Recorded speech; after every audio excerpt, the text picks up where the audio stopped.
Welcome back to my channel.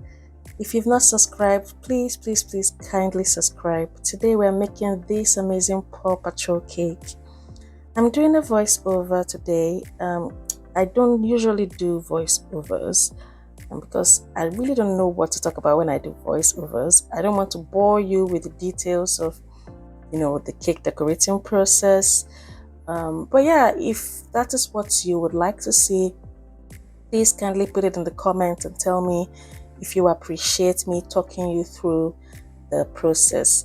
I kind of speed up my videos a little bit, so this is like twice the speed, just also because I feel like I don't want it to be boring, just watching the whole process going on. But yeah, if you prefer to see the video in real time, then please put it on the comment section as well. And whatever you want to see, please put it in the comment section as well. So what I'm basically doing here is cutting the dowel, the central dowel that's going to go into the cake.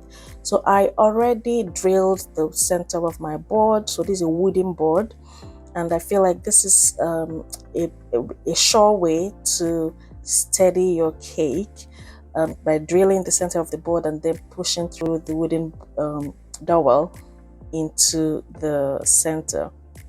And yeah, so actually why that is looking a bit not in the center is because the center I drilled was a little bit smaller than the wooden dowel.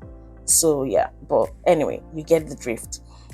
So if you noticed, I had put the sugar syrup, which is just a simple syrup. I'll put in the comments how to make that.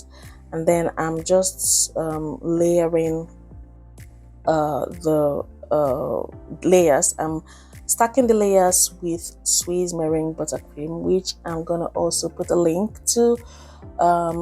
How to make the Swiss meringue buttercream is the most delicious buttercream ever. And if you're still using American buttercream and you've not tried Swiss meringue buttercream, please try this. It's very silky, it's not gritty at all, and it's easy to make. It's a bit technical, but once you learn it, then trust me, you will not want to do any other buttercream because it's so delicious. It's not too sugary like American buttercream. And yeah, so this is my layer. So you have the vanilla, chocolate, and another vanilla layer, and I'm just doing the crumb coat there. So this way, this is how I do my crumb coating. So I just use the I don't know what do you call that thing, the blue thing. Now it skipped my mind. You see why doing a voice over? But anyway, you get what I mean, and you can see it there what I'm doing. So yeah, basically. So this is the process of doing the crumb coating and using that scraper to just smoothen it out. So when I started doing cake decorating, this process used to take me so long.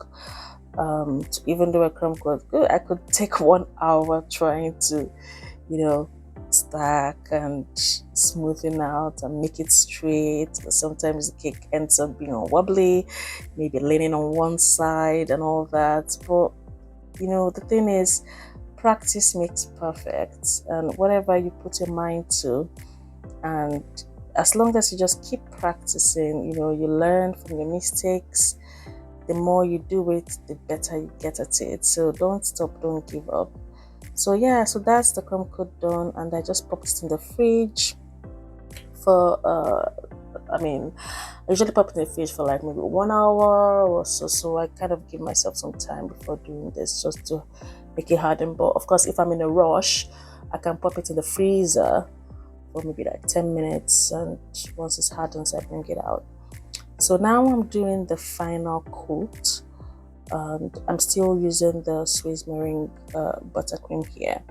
So there are different options I use for my final coat depending on the design of the cake. These days I tend to rely more on white chocolate ganache, and especially also because of the weather when we're in summer, it was just the most reliable final coating.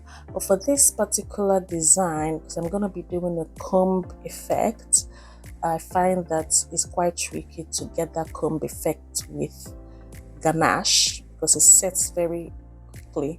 So that's why I'm using a Swiss meringue buttercream as my final coating as well.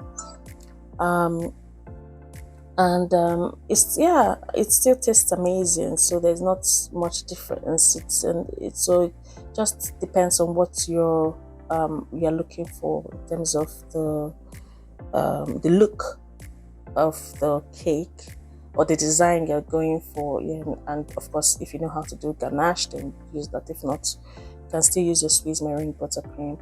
And this process, you can see, I just keep going on and on. I apply it, I scrape it out, I fill in the gap, scrape it again. In between, I'm washing my hands, I'm washing the scraper. So there's quite a lot going on, and this can take ages. Well, actually now it doesn't take me so long, but when you're starting out, this process of final coat can actually take you up to 1 hour, 2 hours trying to get it all straight. And also when you're dealing with whites where all the gaps are very evident, that's and being me, I try to make it as smooth as possible. It used to take me so long, but now, thank goodness, I don't have to take that long anymore. Now this just takes me a few minutes, and yeah. So this is another reason where I think with ganache as well, getting that smooth finish is actually a little bit easier with the process. I think I have my other videos, you see how I do my final coating with ganache. So now after the final coat, I'm putting it in the fridge to firm up. Now I'm doing the design is going to be, I'm decorating what it's going to look like. So this is a Paw Patrol cake. So the theme, of course, Paw Patrol colors, and it's for a boy. I'm using blue. I already have my toppers in red, so I'm going to just use that. So this is the bottom part. I want to have it in a combed effect. So first I'm going to smoothen out that bit and then use my comb and run through that. So when I did this initially and I looked and I saw that it looks like I feel like I need more, I need to add more to just make it a bit like heighten the bluish parts. So yeah, I had to add more blue on it and just comb it again. The thing with cake decorating is it's just, you can always change things. Some things, it's just like in life, not that I'm not trying to preach here, but I feel like saying you might have started out on a path and you deviated, but remember that you have a maker who can mold you back into something beautiful. Yeah, so that's what I see here. And one thing that this cake decorating process teaches me, it's kind of parallels life's process. The creative process parallels what we actually see in life, because we are all created human beings, and we see ourselves in even this thing as we are being decorated, we're being made by our maker. If a mistake happens, you can always change it, you can always correct it and still make it beautiful.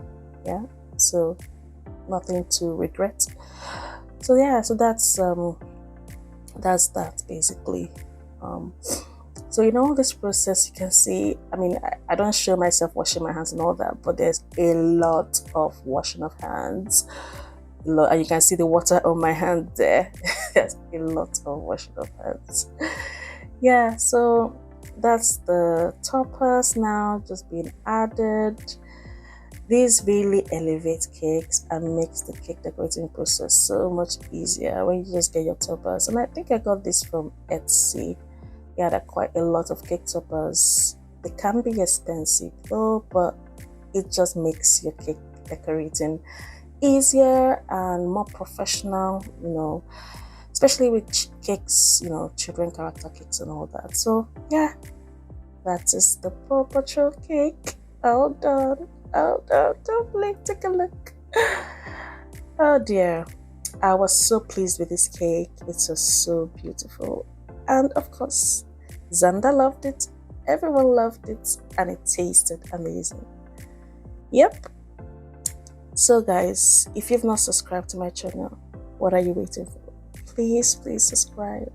Subscribe to my channel and tell me what you want to hear next. Bye.